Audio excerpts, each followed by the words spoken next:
is this is Takara, my daughter. And Takara recently, for her 4-H speech, did a speech on homeschooling.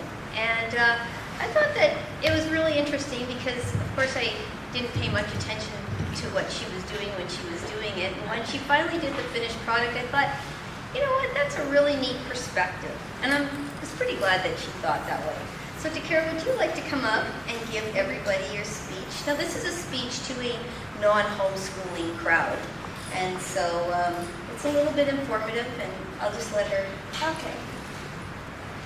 I'm sure that all of you, yes, all of you, have your own myths about homeschoolers. Dear ladies and gentlemen, honorable judges, and all that may have had or still have their own myths about homeschoolers, today I will try to explain a selection of these myths from a homeschooler's perspective. First of all, I just want to say that not all homeschoolers are shy. This is a common assumption of some kids when meeting a shy homeschooler. I've met many kids in public and private schools that are shy. Then again, I'm an extrovert, so most kids seem shy to me one way or another. I don't know where people got the idea that we have a bunch of desks and a chalkboard down in the basement with Mom leading the class, but at my age, I don't need much help. Actually, when I ask Mom a question, her favorite reply always seems to be, figure it out. So I usually do. That's why the idea that Mom is my teacher is kind of redundant. I find her more as a TA. My real teacher, Mr. Codling, although he's not always there to help me when I need it, I still write him weekly reports of what I'm up to. Every term he comes to test me. Even though he's friendly, I'm still very aware that it is a test. One of my favorite teachers has access to over 1 billion files. I can travel the world with her, explore famous landmarks with her. Her name, Google. And sadly, not all of my programs are read to Google. I still have to do all other programs. It's interesting that they call it homeschooling, as there's also car schooling, plane schooling, schooling at grandparents' houses, schooling at friends' houses, just to name a few. And then there's my favorite type of homeschooling, barn schooling. Oh, this is one of the joys of homeschooling, that my time at the barn actually counts for my PE and DPA. How long do you spend looking out the window at school, wishing you could be at the barn or just hanging out outside while it's sunny, only to have the weather tragically turn to our famous liquid sunshine before you get home? With homeschooling, we can take advantage of breaks in our unpredictable BC weather to go outside and while it's sunny and then work while it's stormy. Oh, I forgot, there's also mountain schooling. How many schoolgirls can take advantage of the ladies' ski free at Hemlock on Thursday? Oh yeah, I know you're a pirate. We can go after school. Well, better hurry fast. The deal ends at 4 p.m. Just to get things straight, I'm going to start boldly and speak my mind. Should being in a classroom full of kids my age be the example of the real world? Unless you're planning on being a teacher, I don't think this should be the example. From my perspective, the real world is what I interact with every day. If meeting people who might one day employ me, learning my schoolwork relatively on my own with a sprinkle of guidance from my mother, meeting politicians who I may one day have to vote for is not the real world, then what is? Oh, another myth. Some people think that homeschoolers don't get out much. By the way, I've had classes at Trinity Western University, have been to writing conventions with the author, have taken my emergency first aid and CPR, and my dad's a pilot, so sometimes his boss lets us take along to destinations like San Diego, Arizona, and other places we might not be able to go to unless we're homeschooled. Plus the fact that I'm here saying this speech to you right now tells you that I'm not really living under a rock. My final myth. Homeschoolers do schoolwork in their pajamas. That's not a myth. That's reality. Thanks for your time. Wow, that's a hard act to follow. So, I know many of you here. I've met many of you. Some of you are just my Facebook friends, and we share advice and stories. But it's interesting to actually be able to tell you my story. 19 years ago this week, I married Ernie, husband, and we have 4 kids. Zach is now 15, and Nick is 14, and Takara is 12, and Alex is 10. And I guess the real turning point, the year zero of homeschooling was in 2009. Not only during that time we had some really devastating blows in our real estate business, my second son, Nicholas, gave me little choice but to bring him home from school. By the time Nicholas was about 18 months old, we recognized that his mannerisms and his behavior was, I guess you could say, not according to the book. And when we went to a doctor's appointment one time with Zachary, just regarding some health issues, it was obvious that the doctor was more preoccupied and concerned with Nicholas than his brother. And he encouraged me to do something called early intervention. So we did do a couple of years of speech and language therapy. But again, when we tested him at about 3 years old, he still had problems. He was about the 1 percentile in his speech and communication, but he was basically off the charts that they had anyways of his levels of understanding and cognitive skills. And so the disparity led to a lot of problems. And so when Nick entered school when he was 5 years old, his communication and his behavioral problems were very evident. He had been asked to leave preschool a couple times. He had to have an assistant with him when he went to his karate class so that he would have his space and stay away from the other kids. And in our Sunday school, he had to have his own personal assistant in order to be in the class. So I can say that it was really bad. It was bad at the time. And as a parent, your heart just breaks for a child who can't get along with other kids and has no clue what he's doing wrong. And eventually, when he was in his kindergarten year, later in the year, we paid for full-scale testing. But really, all that came out of it is that we had one highly intelligent child who could not be understood. And what it seemed like is the stress of not being heard was causing him to be heard in so many negative ways. And so while I know the school did the best they could with the resources they had, there was a point where they, basically in grade 2, where they gave us an ultimatum that we would either medicate him or we would bring him half days. The first proposal seemed to be a solution that a lot of parents were taking. And I was quite opposed to it because while he did have these behavioral issues, I didn't want to dim his spark.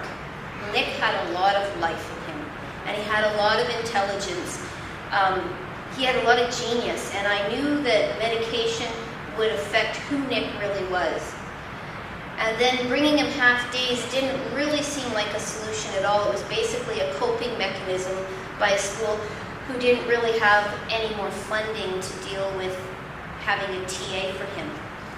So I turned to the only person I knew who homeschooled. And at that time it was Christine Monroe, and I believe she's speaking next.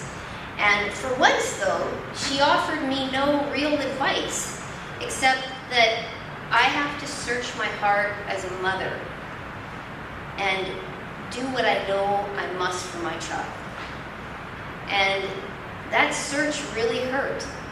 And because unlike some of you maybe here today, you planned from the time your child was born that you couldn't wait to kindergarten school them.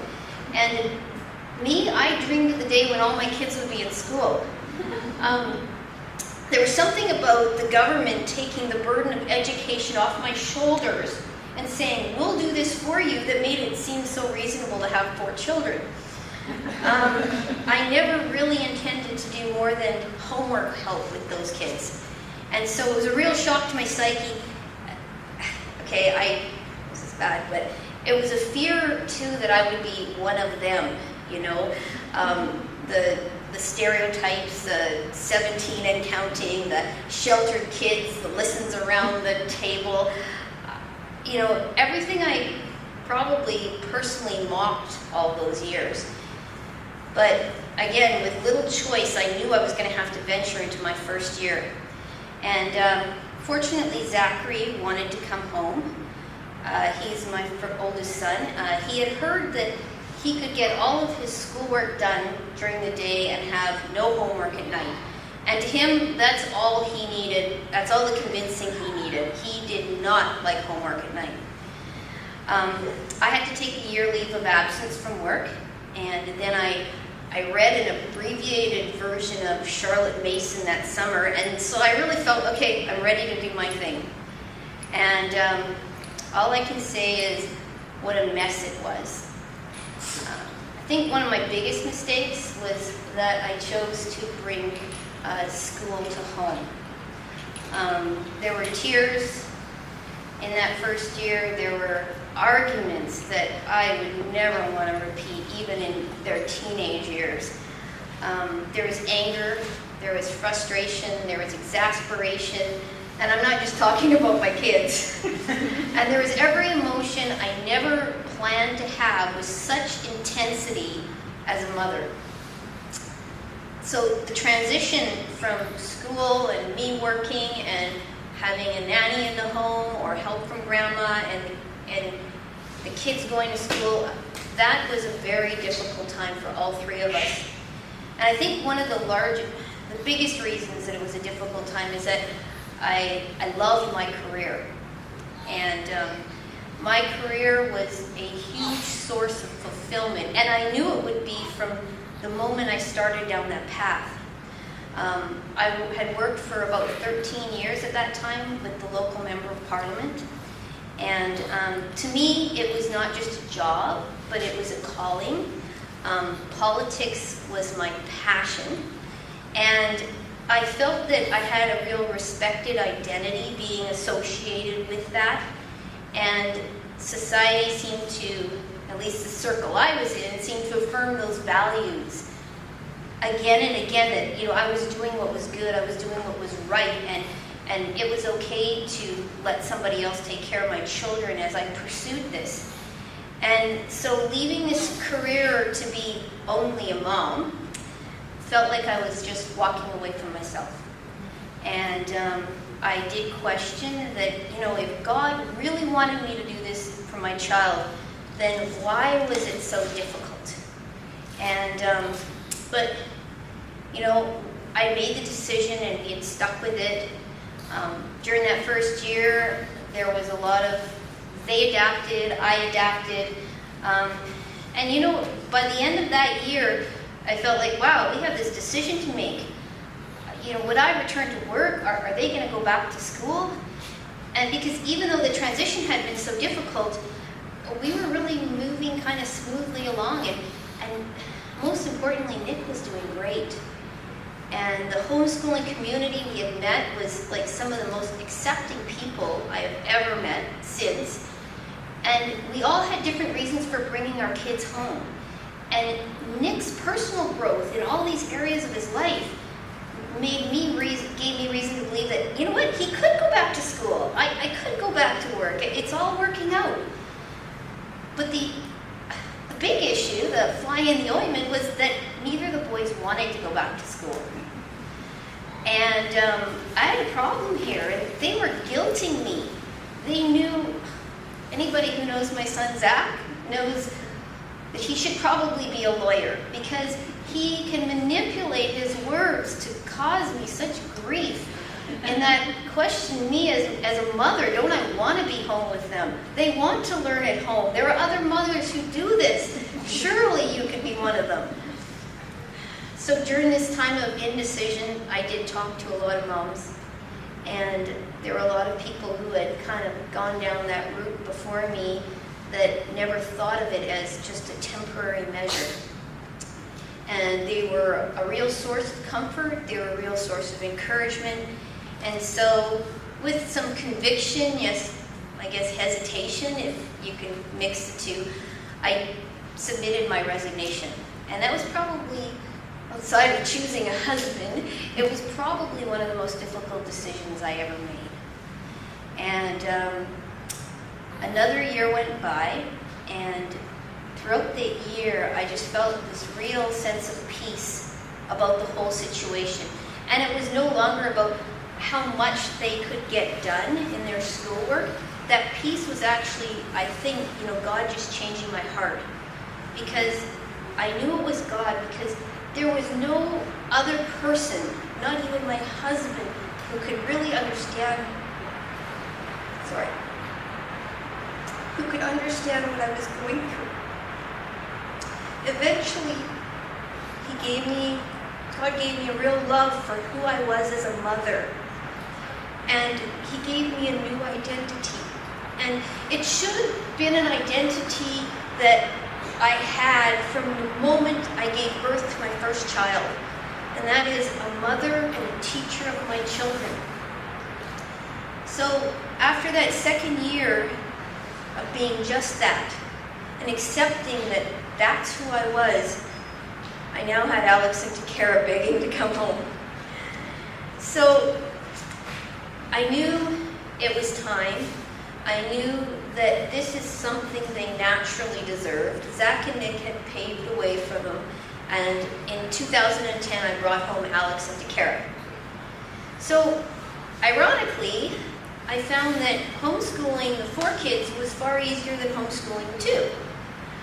Toggling between the world of institutionalized schooling and homeschooling was rather hectic. And being able to just wake up and not be rushing off to school immediately lowered stress levels that I didn't even know existed in our home. And I suddenly felt like I had 2 or 3 more hours in a day. Of course, I have no idea where those hours are now. But so other than taking a year before they were able to pee without raising their hands, Alex and Takara slipped into the world of homeschooling without any issues at all. I made my mistakes in the boys. I had adjusted my course accordingly. We seemed to find a rhythm that worked in our house, and Takara and Alex just kind of picked up the beat. And besides this, I guess I had the distinct advantage of having 4 kids who were in school who now wanted to be at home. So now with all of them, 5 years later now, they are still all at home. And they continue to be homeschooled, all for their own reasons. It is their choice. Zachary, I'll go through my kid. Zachary I would consider him a very high achiever. He competes at a world level in karate. He doesn't just dance, but he has to dance competitively. He wakes up at 4 in the morning to go to his job in order to pay for his dance and his dog. And he's learned to budget his time like an accountant would budget money.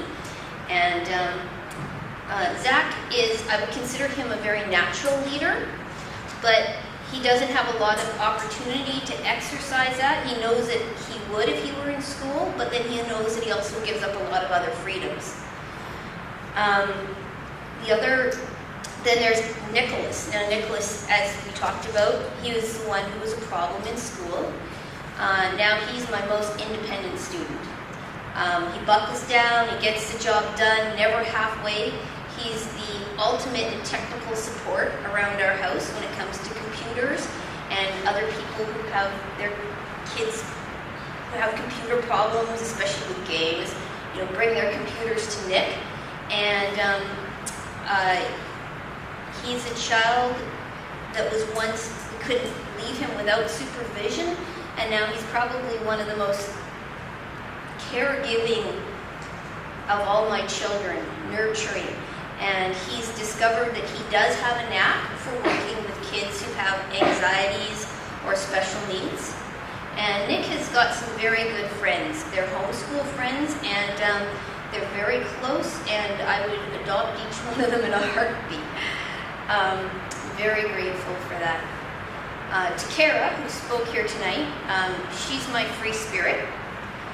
She lives like a sponge, and she just soaks up the world around her. She loves writing, she loves art, she reads libraries and books every year. She considers herself a rain schooler, as you've heard, because most of her clear days are out with her friend riding horses and working at the barn. And her rainy days, like today, were quite productive school days. So it was a child that I think that I should just register, it would be Takara. There's little that this system could teach that girl that she wouldn't pursue with gusto to a higher standard than the ministry. And I've seriously considered making a little cash by renting her out to other homeschool families so her enthusiasm would kickstart your kids' learning, because really that's who she is. And then there's Alex, my youngest. He's in grade 5. And he gets to listen to everything 3 or 4 times before he actually has to do it. He loves his position as the baby of the family, but he also prides himself in independence. And he spends a lot of his time disassembling electronic equipment that we've discarded. And he has a passion for cooking. And he's followed into Kara's footsteps because he loses himself in books. And quite frankly, because of how busy I sometimes am with the other kids, I often just let him.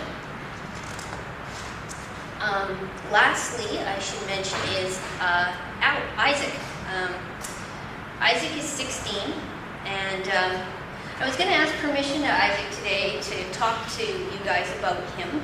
And when I said I'm going to be doing a speech about homeschooling, he says, "I hope I'm in it." And I said, "Yes, you're in it, Isaac. I really would like you to be in it." He said, "Oh, yeah, that's good, because I don't want you to forget me."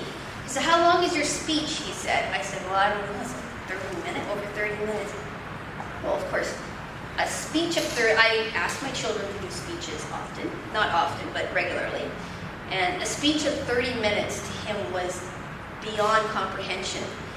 But primarily because he says, "You know what, I think this is going to be the first time anybody will ever let you talk more than 30 minutes without interruption." And I realized, yeah, that is.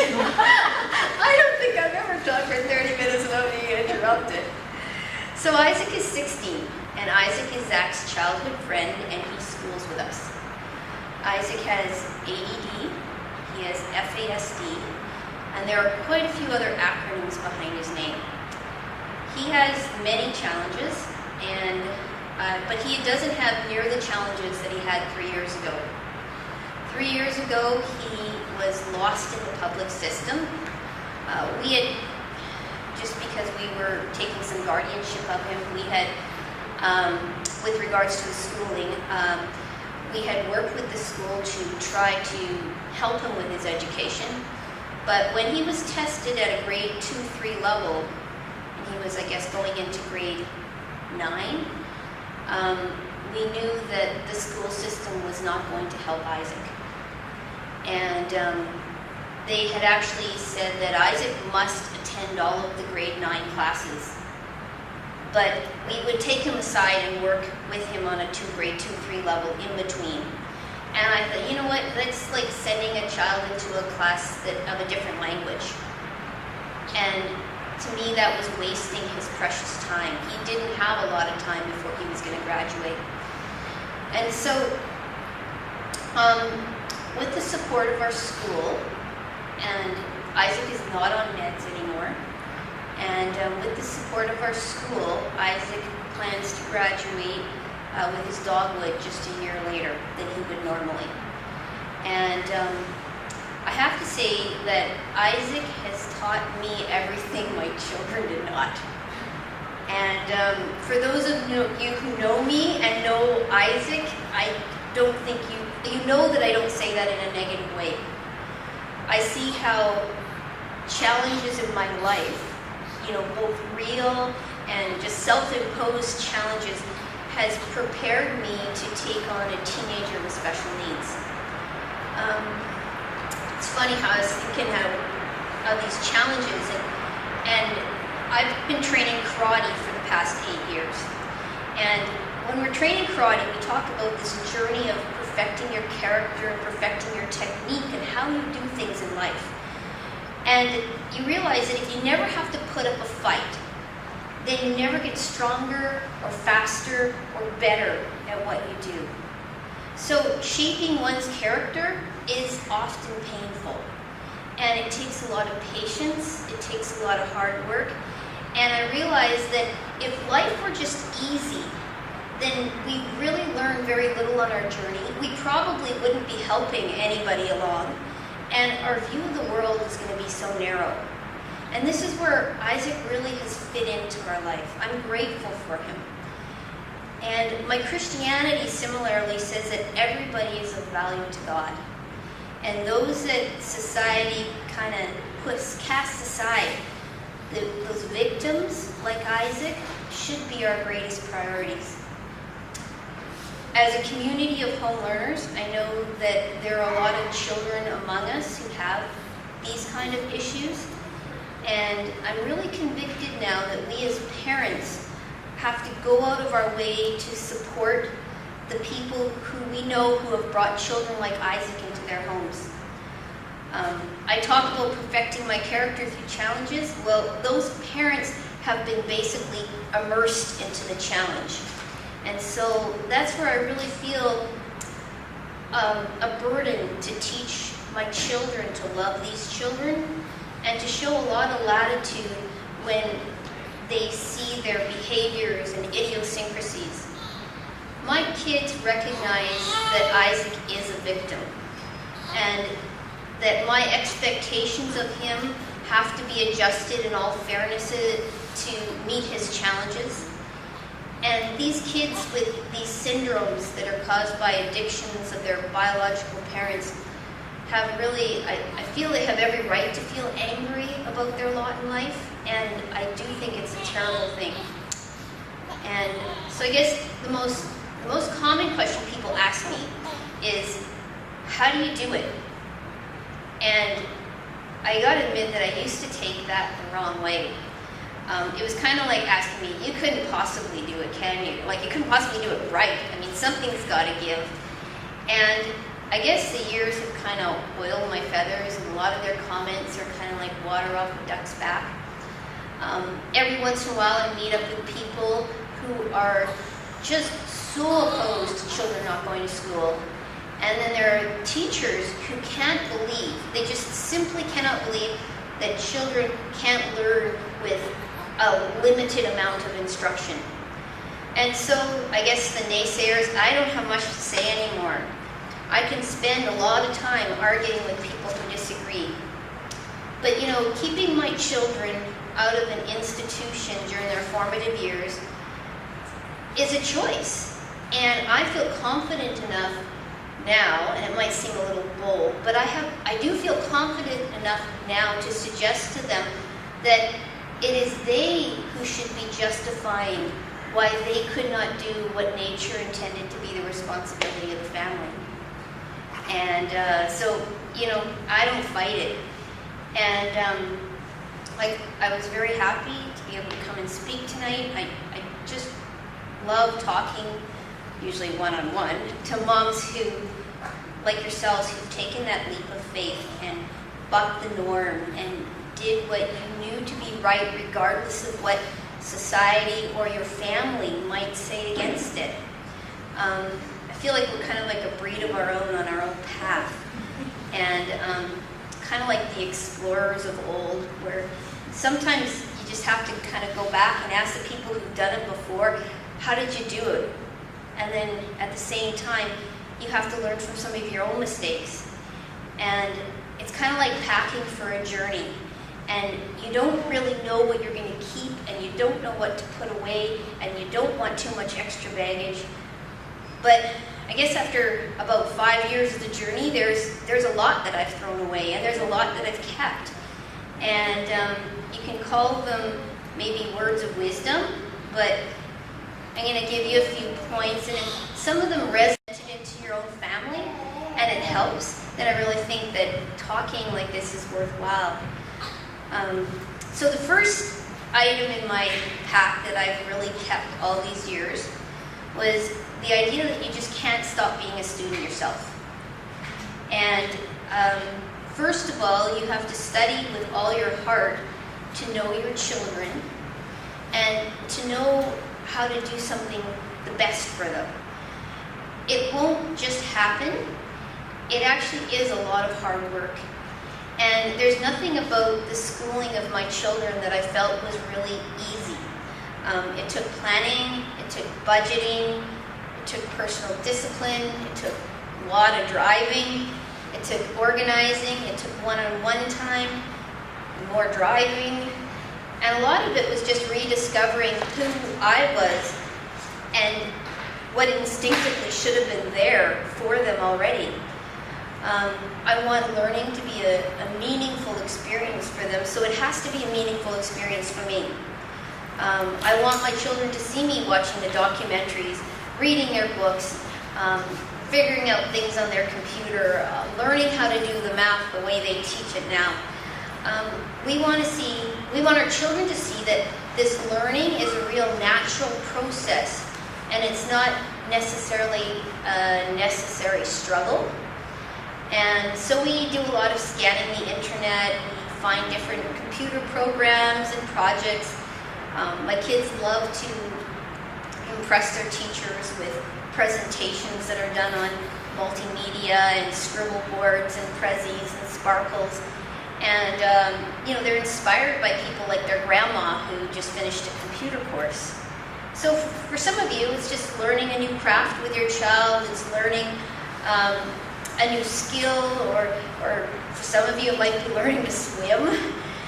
So it's important, again, as a mom, to keep studying, keep learning, keep growing, and let your children see that.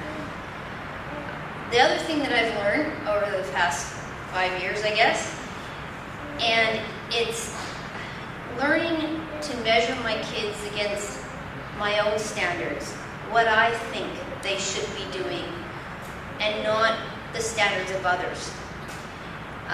We're adults now and we live in the real world. What do we know? What do we wish we were taught? What skills do we need now? What skills do we need for the future? What skills do our kids need for the future? Kind of like that. And it's, in our school system, they may actually be decades behind what your children are going to need. So sometimes it's actually counterproductive to be looking always to the curriculum as a guideline. So you have to consider setting your own standards, your own goals, your own plans for your children, and then find creative ways of reaching those goals without exasperating your kids. I've really learned try not to compare them with other kids. I try not to compare myself with other moms. I have to realize that I am not in high school and I do not need to be bullied into doing something I don't feel is right for my family. Different families have different goals, different kids have different passions, rates of learning, challenges, disabilities. We're all different, and we have to learn.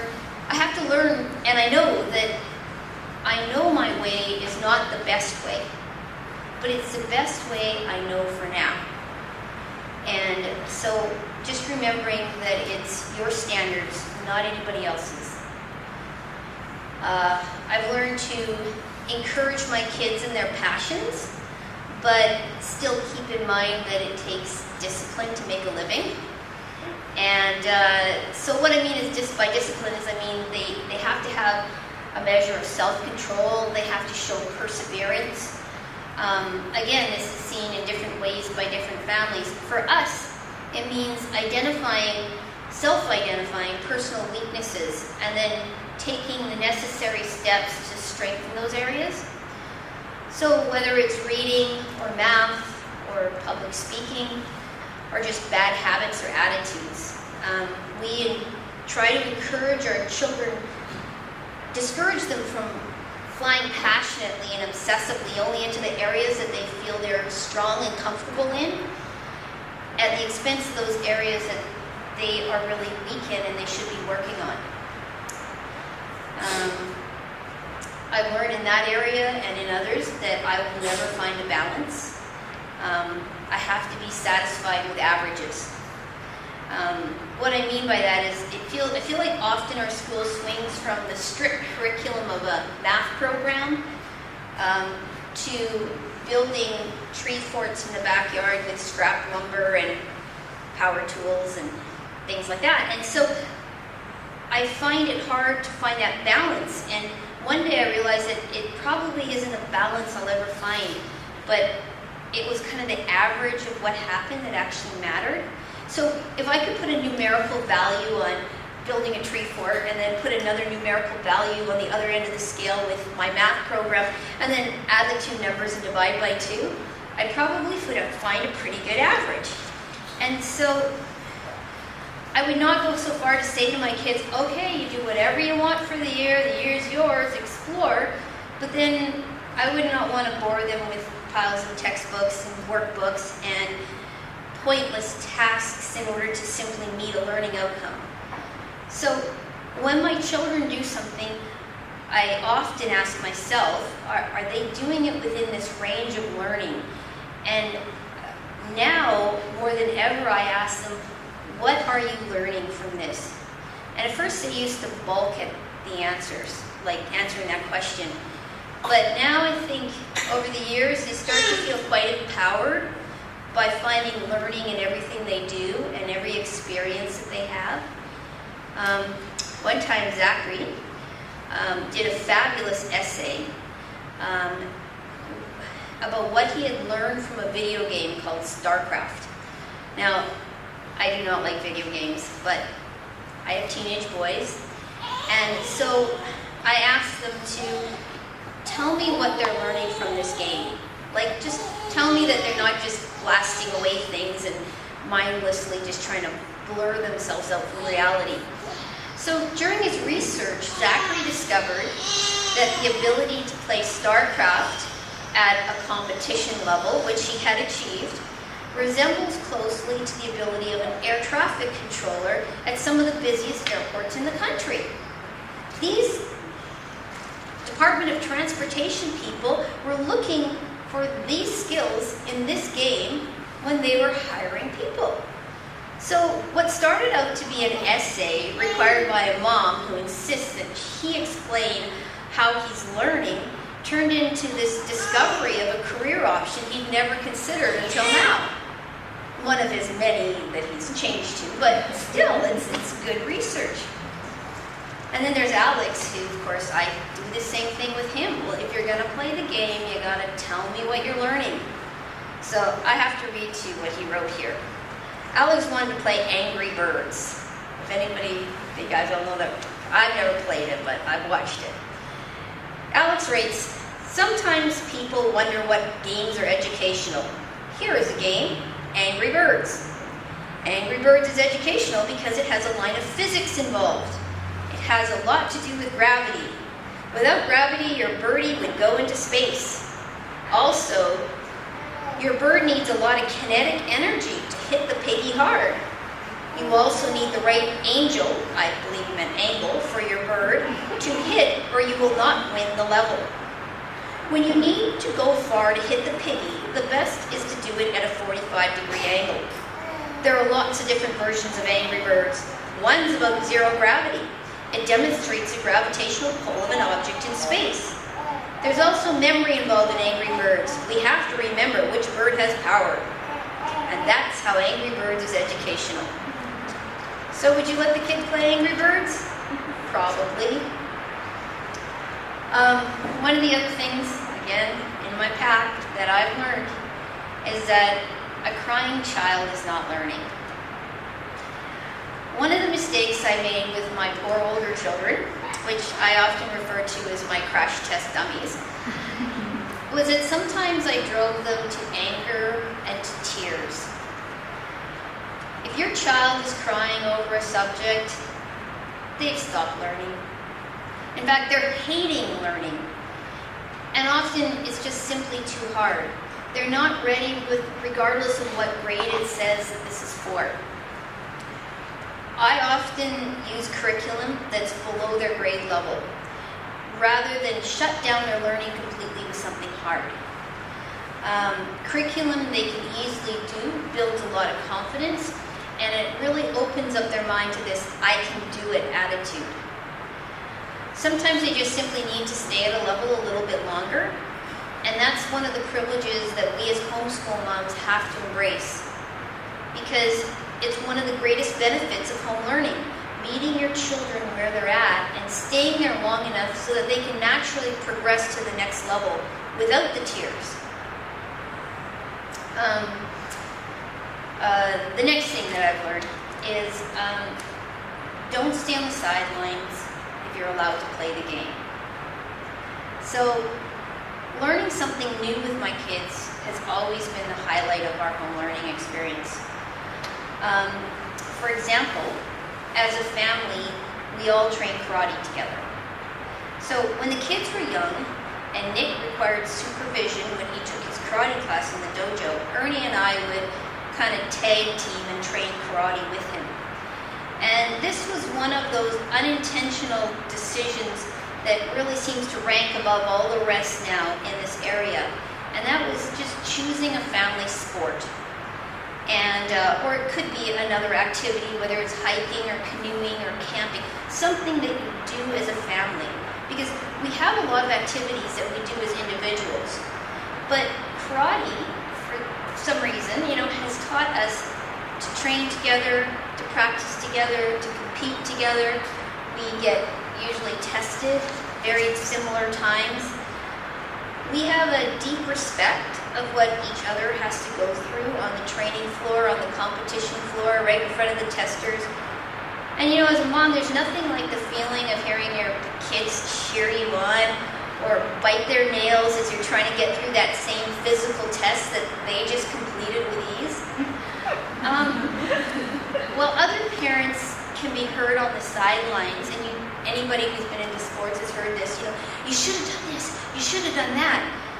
My kids know that our silence is because we know how hard it is to think straight in the heat of the moment, when you're under pressure, when all eyes are upon you, because we've been there too. And so if there is an activity, it doesn't have to be as self-serving as sports, but if there's an activity that your family can do together, learn together, and just build on well into adulthood, I'd encourage you to embrace it while they're young as a group effort.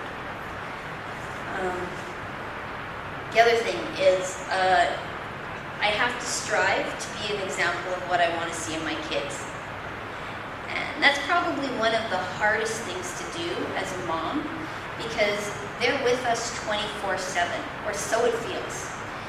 And they will learn more about playing the cards life deals them by watching you than any book or program you can give them. So it comes down to examining my life almost daily, sometimes hourly, my attitude, my conduct, my communication. They're even watching what I eat. They want to know what I'm learning, what's my activity level.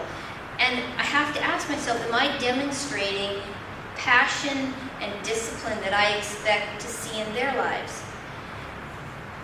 Your children will become you.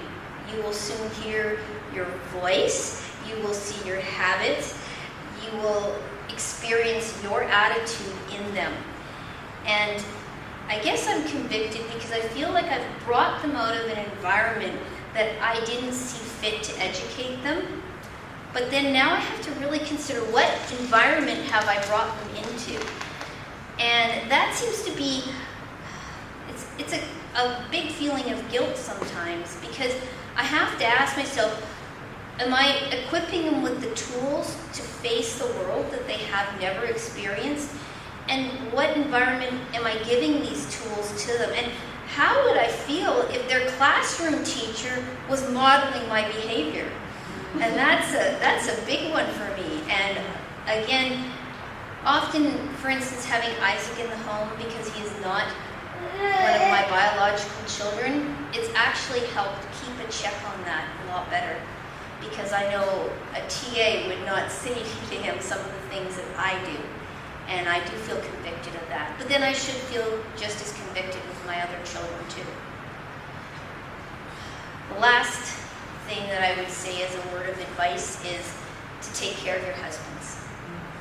And I often find taking so much control of life and education and our schedule that my husband, he has little say or input, unless, of course, I'm totally at the end of my rope, and then I just turn it all to him for a period of time. The problem is, He takes them on these great activities, and then he does the thing that an enrolled parent should not do. He forgets to take pictures. But that's another story. A bit of a pet peeve. Because if you don't have pictures, it didn't really happen. But anyways, schooling seems to have me spending a disproportionate amount of time with the kids. So I guess I could just say that you guys need breaks. You guys need couch time with your husband amid the chaos of the day. You need to go on a date. He needs to go on a date. You have to work together to make plans, trade off your kids. Most of us are single income families, and so we're all in the same boat. And I would highly encourage, if you don't have family in the area or you don't have older kids, to make sure that you take that time. Because your kids need to see you working as a team. It's not just all about me. And they need to see us reading from the same rule book and to be partners in the priorities we've set as a family. And we know we are. I don't have any doubt in that. We just have to be able to demonstrate that to them. And that gives them a lot of confidence. And I'm saying this now, but perhaps, of course, this is one of my greatest struggles, is that I do take my husband for granted, and I don't include him enough in the schooling of the kids. So now that I emptied my bag of home, I know there are a lot of different philosophies. Some people here are registered, some are enrolled. I like to consider myself somewhat eclectic, but still a conservative, not just in politics, but in life and education. And I like to have a lot of fun, but I also like a baseline. And so we are enrolled. When we first started homeschooling, I had no idea there were other options. And there are many days I wonder why we do it this way, but there are also so many days that I realized that I would have never opened up a subject if it weren't for I would have never opened up a subject mostly because of my personal bias. And so, other than math and languages, I often find the ministry outcomes kind of like Forrest Gump's box of chocolates. So I expect my kids to try everything. I want them to try each one and then decide, do they want to have the second one on the next layer? You know, because really that's what these ministry outcomes are. They're a guideline to say, open your eyes to these things in life and then race with what you like. And so for my kids, I do encourage a very strong pursuit of their math skills and their reading skills. And close second, and maybe edging up towards first place, would be their communication skills in speech, in conversation, in writing. And if there was a third skill, it would probably be their ability to demonstrate and teach things to others. So it may seem odd, but your children will forget most of what you teach them. They weren't engaged body, mind, and soul, then they will likely hit the trash button of their memory shortly after you stopped asking them questions. And that is pretty upsetting. And I often find, looking back, that some of those most unintentional days of learning, the days when we weren't even trying, contain some of the experiences that had some of the greatest impact on my kids' learning.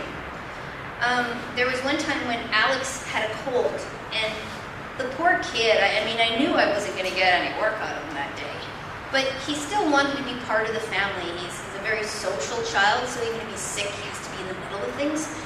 And so I bought up this new box of snap circuits. Now, Alex was in grade 4, and this box was not going to be opened until grade 5, but I thought it would be a very colorful diversion to his day, and it would occupy him for a few hours. So box on the table, and he sat down at the table, and it was around 8:30 in the morning, and he played, and then he fell asleep at the table, and then he woke up, and he kept on playing, and then he fell asleep for the second time in the afternoon, and he was out cold for about an hour, and then he woke up, and he kept on playing.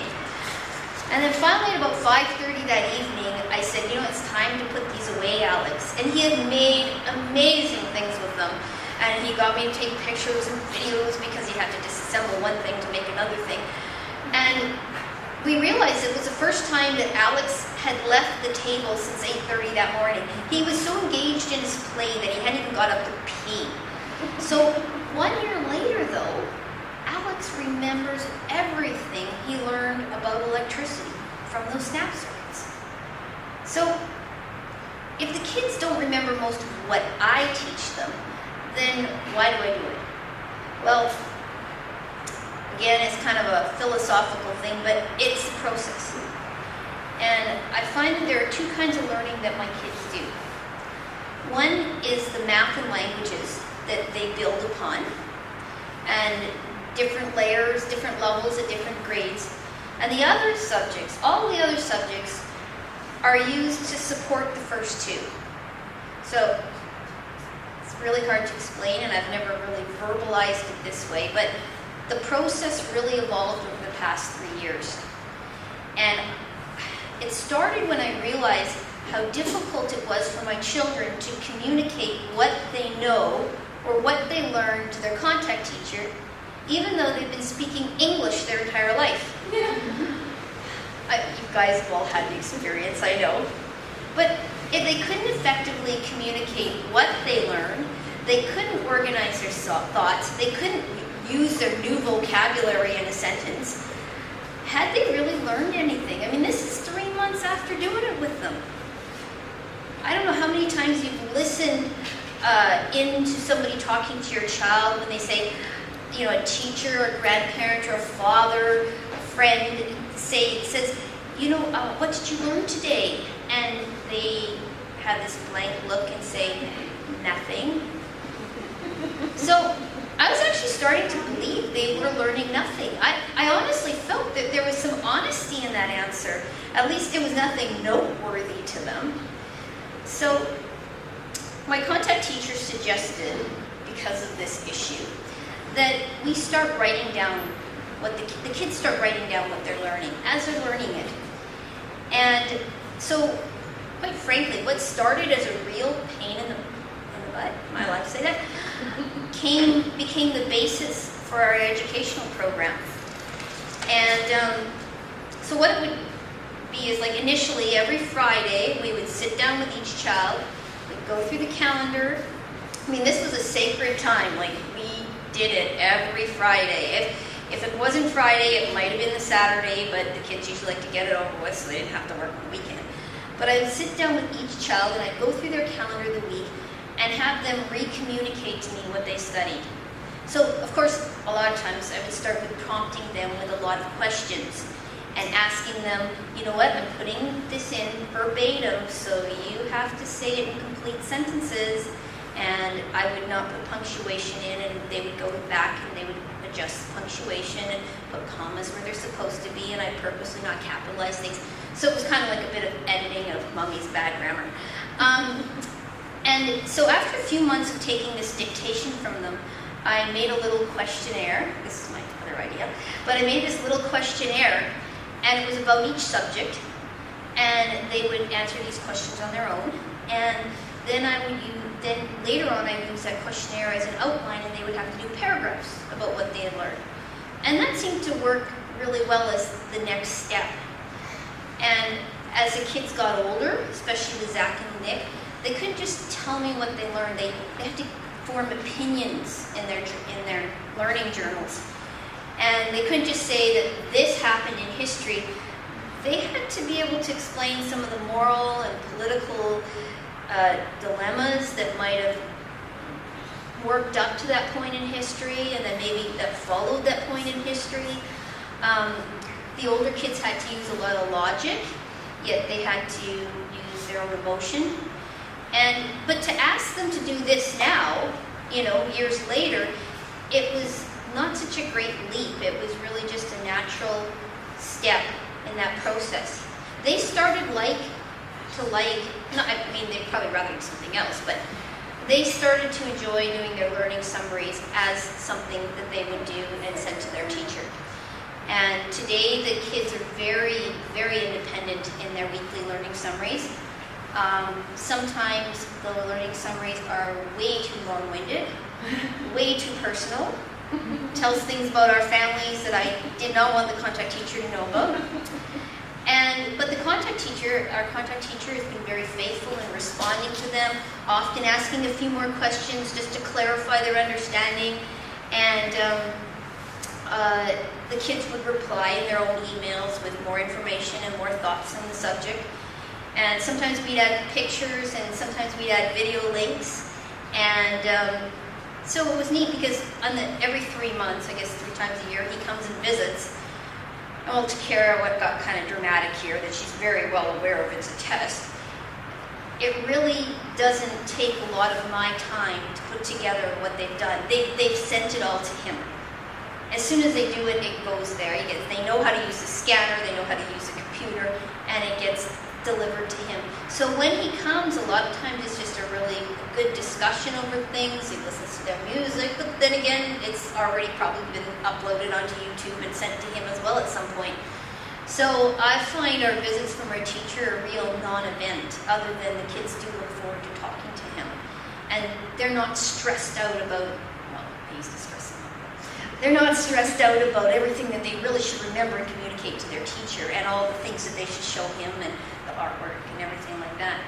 So I can honestly say that the expectation of my children to develop these communication skills has helped them remember their other subjects as well.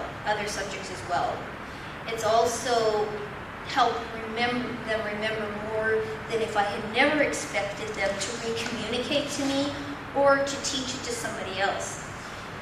And it also helps them, as they're learning something, form an opinion about what they're learning. Because I think as they get older, it's very easy to regurgitate what they've learned without actually thinking beyond the page.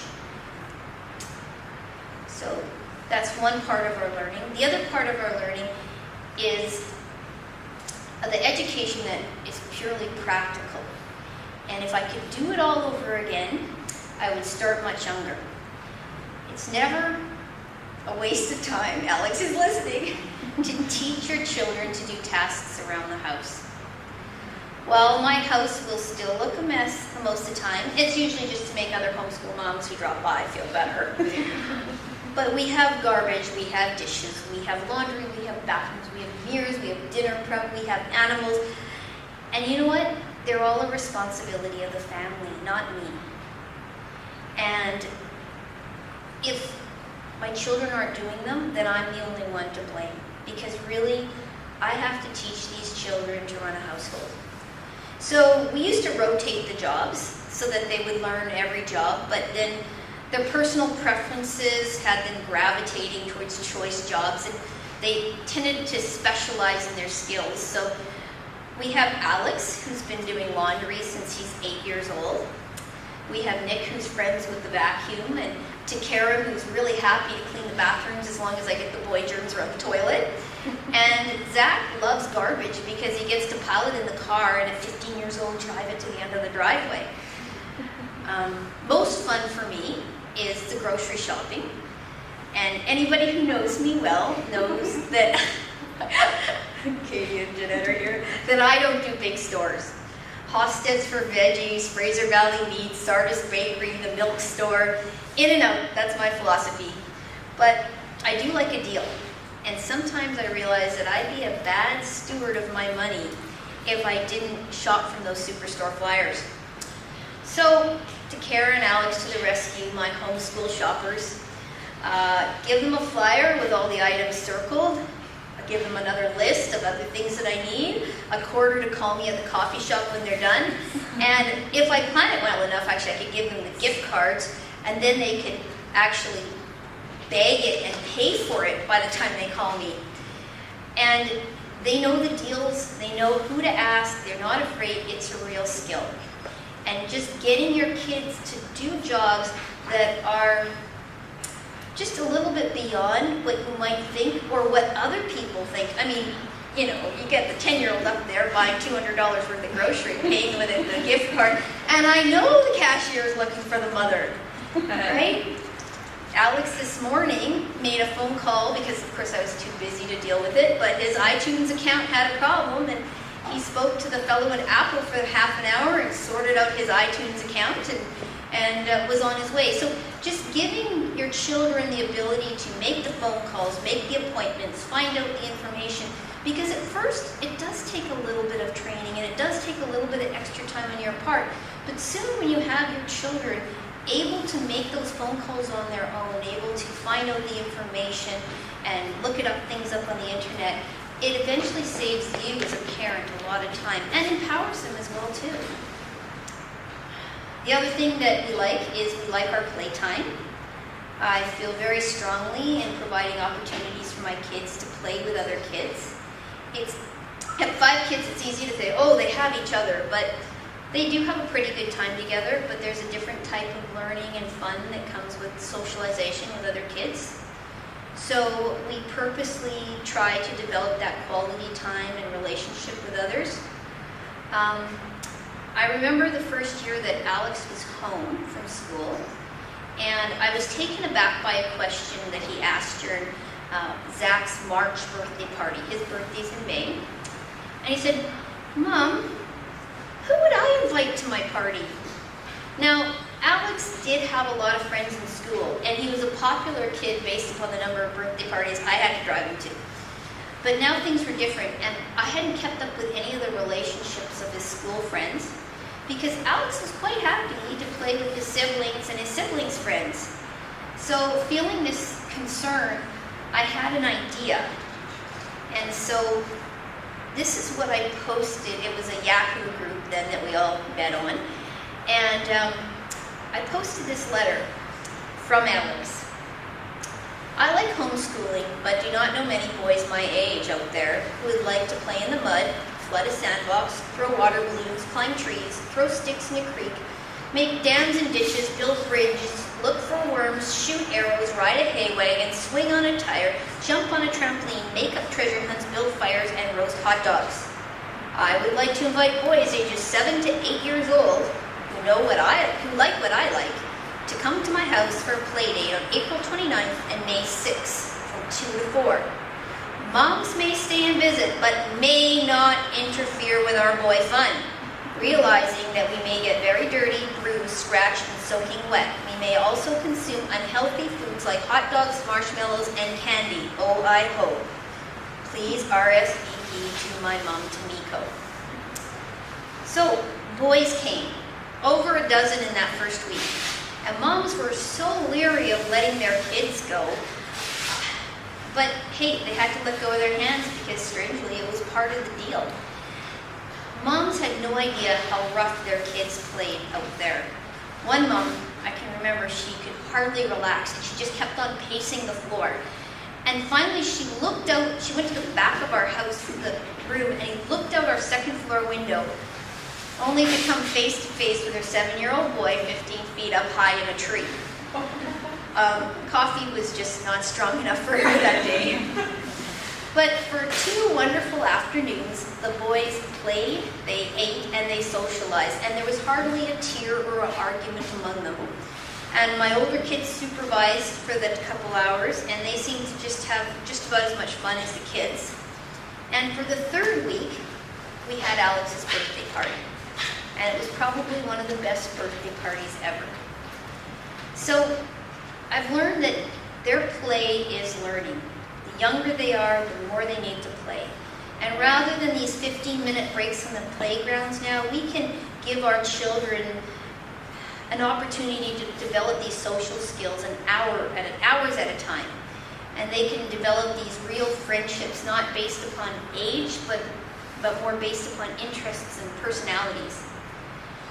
So when people do ask me about socialization, my response, do you guys all get that question? Yeah? Okay. My response is always the same. Socialization, yes, it is a real problem. My children have too many friends. They have too many fun opportunities. When homeschool kids come over, they stay for hours. They build things, they imagine things, and it's hard to take them away from what they're doing. Because they don't have school in the morning, there are way too many sleepovers, sleep-ins, and late nights with friends. And I'm not sure how to deal with this, but I guess it's okay if they're keeping up with their studies. Pause, jaw drop. I don't imagine that was the response they expected, but I feel so much better having validated their concerns regarding the socialization of my children. So this comes to my last suggestion, and I know that we have an amazingly talented group of moms here, and there are passions here that you have, and there are talents represented here that no one else has. And you guys all have some children who have interests that you have no idea how to support.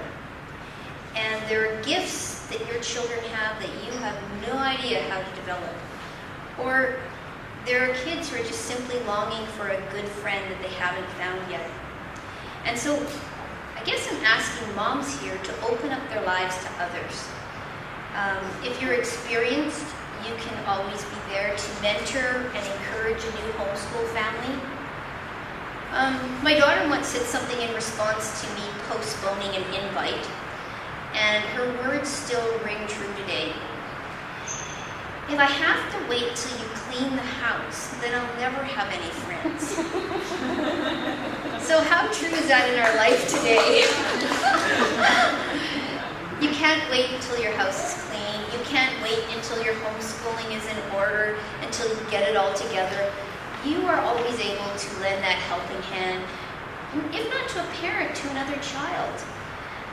Make room in your car for just one more on a field trip or a group study, or organize events. Help other kids and parents along on their journey. You know, kids don't expect much. And if you find whatever you organize to be a total flop, then you can always take a page from one of my books and just decorate cookies. And no matter what happens, they'll never remember how bad it was. And so there, I got my priorities off my chest, and you might ask how I go about doing it. Curriculum-wise, because I brought my kids home from school after they knew how to read, reading wasn't the big issue. They were taught phonetically with the program called Spell to Read and Write. And basically that program was a memorization of about 72 phonograms and some rules. So it was just rogue memory for like a year or two. But once they had those phonograms, my kids could read everything. I mean, even things they couldn't understand because they understood the principles of the English language. Some of the rules that I didn't even know, I just kind of read, but I didn't really understand before. And so when I think that I've had 4 kids with 4 different learning styles, and they all are extremely successful readers, I think that that program was probably, I do give the credit to the program and the school that provided it. Where math, we've used Matthew C., we've used Christian Light, but Jeanette here introduced us to teaching textbooks, and math went from, do I have to do it, to the first subject they would go to because that was probably their favorite subject, and doing it on a computer and having the computer interact with you. I kind of eliminated, I mean, like Takara said, sometimes my job feels a little redundant, but it used to be that I would wait until the end of the week and I'd mark all the math, and then I would just be Friday night just getting angrier and angrier and angrier, and then by Saturday we'd go through all the problems and all the mistakes that they made. So it was really wonderful to have a program that in real time actually told them what they did wrong. And it wasn't mom telling them what they did wrong, it was the computer and the little penguin and the little man and all these other little figurines that were on there. So it was a really good program. And even my sons like Zachary, who's doing his geometry and his algebra 2, and they have pre-calculus. So it's nice that they can go right through. There are sometimes learning outcomes that are not quite met in a certain year, and you can supplement, or you can just choose choose to wait till they cover it later on. So we really like that program. For socials, we do a lot of studying. We use the BC curriculum, but we generally make socials our group thing. I don't always make it in a conventional way, but I do have a passion for social studies. It kind of relates to politics, I guess. And I would hate for any child to think that social studies was boring. So our grade 5 social group is just 3 or 4 kids, but our grade 9 group has a whopping 6 kids. And so it's interesting because for the first time, Nick has had to do a group study with girls. And so this breaks that tightly knit group of 4 boys that always hung out together. And so it has proved some interesting dynamics because girls have really upped the level of study and focus. They have also decreased the number of incidents of audible bodily functions. So funny, I thought that teenage boys were just simply disgusting. But I know that there is an element of control now. And I think we have fun in class. We've only had to decorate cookies once. But anyways, in our science, we do follow the ministry guidelines with the BC textbooks. At about, I think, grade 6, they start giving the workbooks. And so I do ask my children to finish the workbook. It's not that difficult. You've minimally met learning outcomes, and then after that, you can play around with your science as you see fit. And we've used a few other programs from Critical Thinking Company and just online stuff and watching experiments on videos. Zachary is really into explosions. We have to be careful. I'm sure we're under the radar of CSIS right now because of the number of packages of chemicals arriving as far away as Israel. So, you know, again, they can deal with some of their interests beyond when they've met the ministry guidelines, like to a minimum. My husband is always one to up the ante with science. Once we were studying structures, I think it was grade 4, but we had a few other grades in the class, we built our earthquake-proof designs with marshmallows and straws. And the kids were given a budget, so they only could use so many marshmallows and so many straws. And they built their earthquake-proof designs. And next we put them on a hay wagon for a bumpy ride, pulled by the tractor in the field. And we're going to see which designs would be most stable in such rough conditions, kind of replicating an earthquake. So he got all the kids to sit on the wagon, and he started driving around the field. And these structures were stable indeed. I mean, the kids had really studied how to arc things and make pyramids and things like that. So he stepped on the gas a little more, and he started doing tighter turns. And anybody who knows my husband is smiling right now because he was frustrated because nothing would destabilize these structures. Unfortunately, the destabilization of the children on the wagon were more of a concern to the onlooking moms. And the screams escalated as one of the children, unable to brace for the turn, was thrown off the wagon. And yeah, that's how we do science. PE is our busiest subject. All the kids do karate, 3 do swimming, 1 does riding, 1 does dance, and that's about all the PE I can handle. My husband and I, we pay for the karate, but because it's our family sport, but the kids have to come up with some or all of the funding for their additional sports, or do a lot of chores.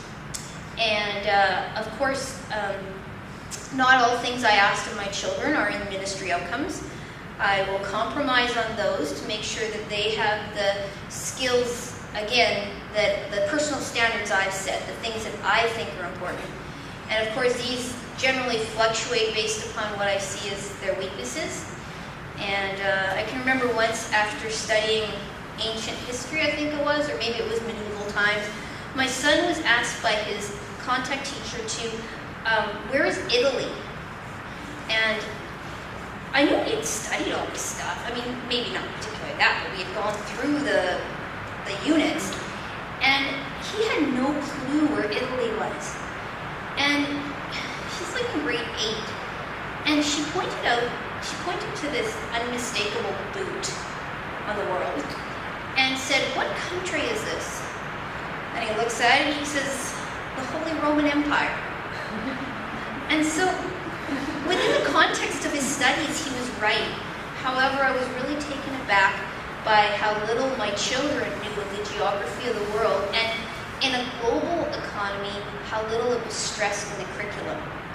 And since my husband's a pilot, and we've had the opportunity to travel a lot to the U.S., after being to Florida, Washington State, Oregon, California, Nevada, Arizona, none of the kids really knew where they visited. And we had gone, some of them several times, and seen the Grand Canyon and done amazing things, but nobody could point out on a map where they had gone. And so I figured that if we are going to be a family that listens to the news, studies history, then it all has to be linked to something that doesn't change too much. And that's the planet Earth, and most of its borders. And so over the course of 2 years, at one time or another, the kids had memorized every country on the Earth, and the provinces of Canada, and the states of the U.S., and we try to rotate them through that on a yearly basis. Now when I say memorized it, we found a great computer program, and the kids played a game, and I'm not up there telling them all these states. In fact, they could win a contest over my husband and I as to where things are in the world. Clever Dragons. We got it set up there so you can look at it later on. So I guess the last thing was, one of the things that we really try to do for the older kids is make sure, I don't know what your age range is, but we have to make sure that what they do counts beyond graduation. And starting at about 12 years old, the kids start taking first aid courses on a yearly basis. It starts with emergency first aid, then their standard first aid. The kids do their food safe. The boys have done their Bronze Cross in swimming, and then the medallion. And 2 of them are headed for their lifeguard course. I mean, they're not big swimmers, they just take the courses. And Zach has taken his national coaching certification and then a few other modules under there. And we often double dip with credits on our PE this way, because in the higher grades you have to do these extra projects for PE anyways. So you might as well register them in a program that teaches them from the experts, and usually it's not that expensive. Both Zach and Nick are internationally certified to teach ESL, and it's a 150-hour online course required by any international school if you want to teach ESL. But Nicholas was able to use that as a large part of his grade 9 English grammar. So even though the school has their own teaching ESL program, we opted for a certified course. So he still got 4 credits, but for his grad, but he also got credit for his internationally to be able to do what he did, and he got credit for his grade 9 English. So programs like work experience and planning, they all started that in grade 9 instead of the regular grade 10, because these are courses that they could do in grade 9, and why clutter their grade 10 and 11 years or 12 years with courses they're capable of doing in grade 9. But one of the rules we have is not rules, but things that I've always said is that I will pay for any certified course before you graduate. And it is in your best interest to take these courses, because you get credit for it towards grad, you get it paid for by mom, and you'll probably get a job before you graduate out of it. And so the kids have weighed their options, a free spring break, or do I take the lifeguard course? And they make those decisions themselves. I struggle with a lot of doubt. I mean, I talk like I kind of got some things together, but self-doubt strikes me a lot on my journey. And I saw somebody post the other day something about behind every successful child is somebody who's sure they screwed up.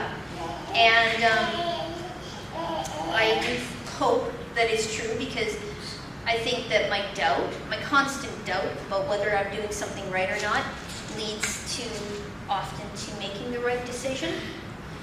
And I really feel that God has blessed our family very richly for following his lead in this area, and that this homeschooling thing comes with the realization that I can't do everything on my own, and that I have to, it's not a sign of weakness to say that it takes a community to raise a child.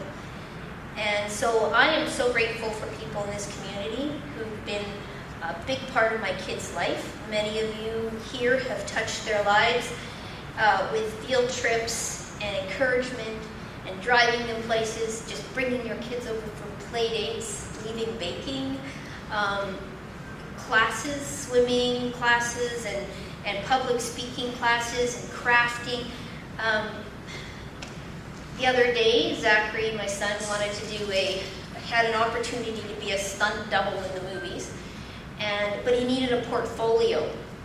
And she's not here tonight, she's not feeling well, but Jules to the rescue. She came out with her camera, took some amazing shots of my son, and there he had his portfolio. And I was like, I'm so touched by the talent in this group. And we can find it among ourselves, and we have to realize that we're not islands here. And so there's no reason that your child should have an unmet passion, or that their educational bucket list isn't checked off by the time they graduate. So I guess tonight I just hope that you've been encouraged. I hope that you've been refreshed, and most of all, I hope that you understand that nobody in this room here has got it all together. And everybody doubts what they're doing, and we all have regrets, and we got to face it that it's unlikely that we will be thanked for what we do anytime soon. So, is there any questions? To answer any questions? Any questions for 10 minutes or so, and then we'll have to. Well,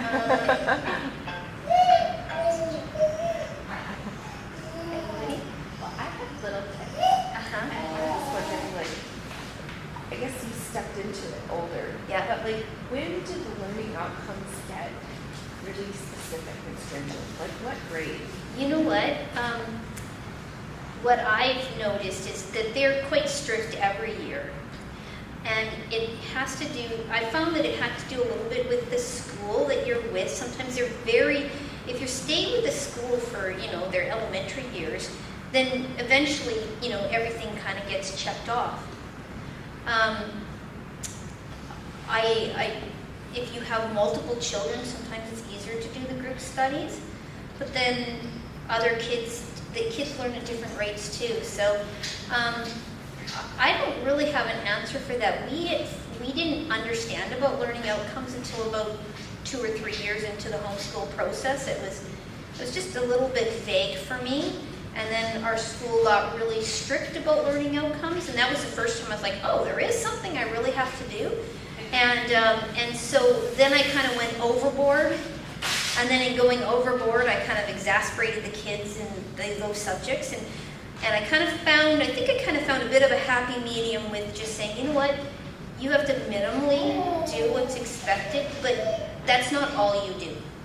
So if you're going to study your sciences, well, minimally do what they want you to do, but then after that, let's pursue it deeper. If you want to pursue ecosystems or your chemistry or something deeper, you kind of lay out the plan for me, and the school has been really good about that. And sometimes it doesn't count a lot towards grades, but you know what, before grade 10, I've realized that those grades don't matter enough.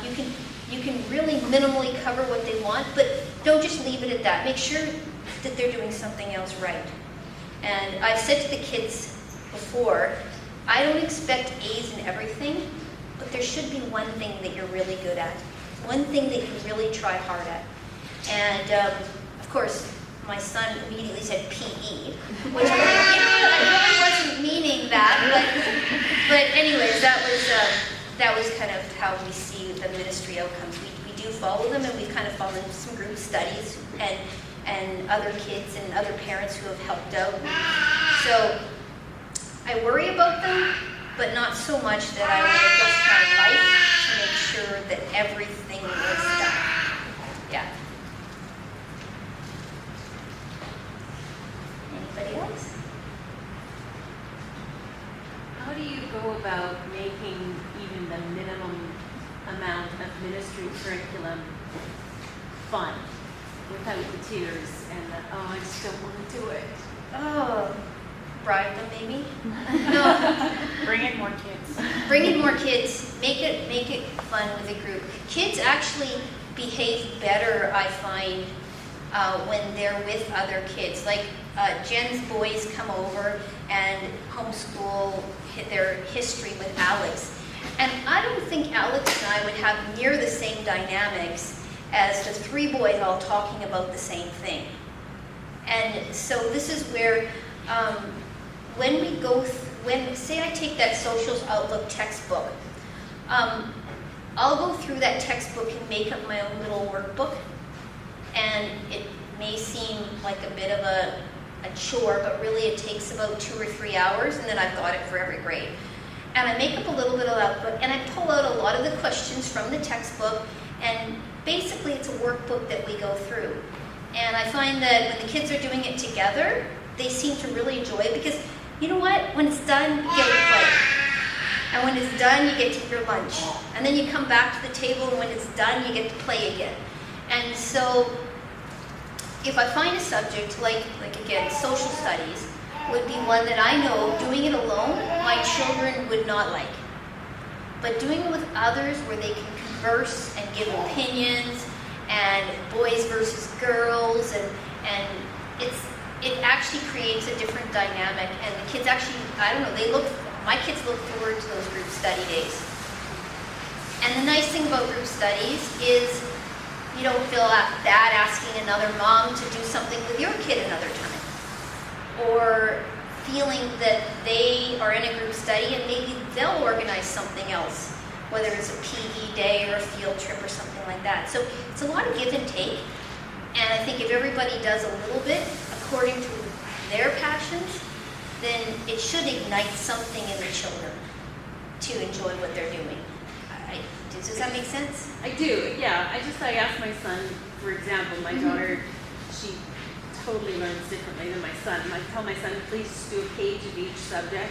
And then I go to work and I come back and he's like, I did all week, so can I just go program my webpage now and work on HTML and do Minecraft mods? And I'm okay. You know, what do you do? Like, he finds it so boring to the point where he hates it. And he would rather learn from Google than a book. Yeah, it's again, it's a fine line. You know, I can do an English curriculum that would be like Christian Light, English and reading. And there are these 12 booklets, and they were very hard, and my kids thought they were very boring. Or I can go grab the English Smart from Costco and minimally meet the standards expected. But at the same time, while they're minimally meeting that, they do enjoy their writing. And so it's kind of just finding, again, that average. You can't make a kid like everything. I'm not trying to make them like everything. I'm just trying to get them to at least meet the minimums so that they can say, yeah, we're caught up with the Joneses and everything's good, in case they decide one day they do want to go back and go there. But I just find that, like, they each have a dozen pen pals and they have no problems writing. They can write anything. It's no problem. It's just when you put them in front of a work book, they're like, no. Yeah. And again, I often just think of it, you know, this is a necessary evil. And it's part of saying, okay, you have your passions and you have your weaknesses. You want to do something, but you have to have discipline to make a living.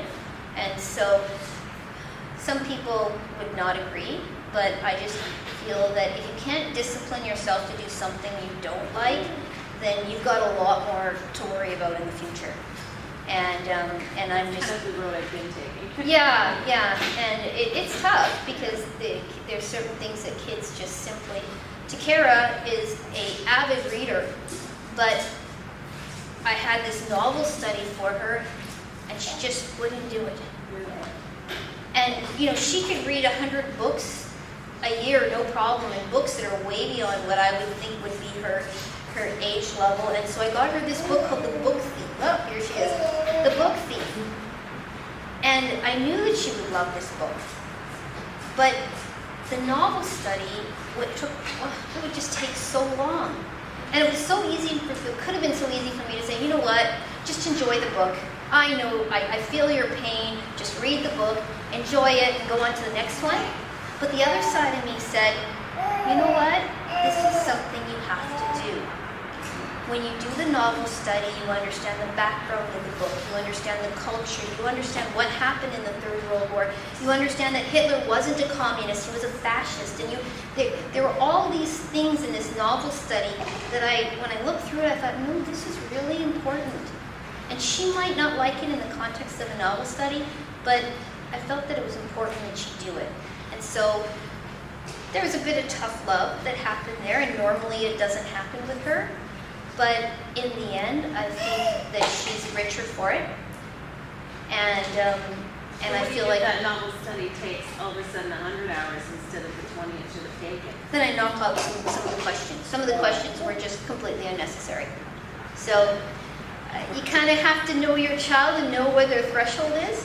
Are you saying that it's taking more time because they're procrastinating? Oh yeah, they're the king and queen of Yeah, I don't.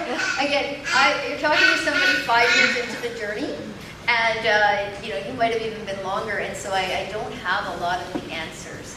I just know that there are certain things that really worked for our family, and I can only share with you that because I'm only 5 years in there, We got to end it here. Thank you. Okay, thank you.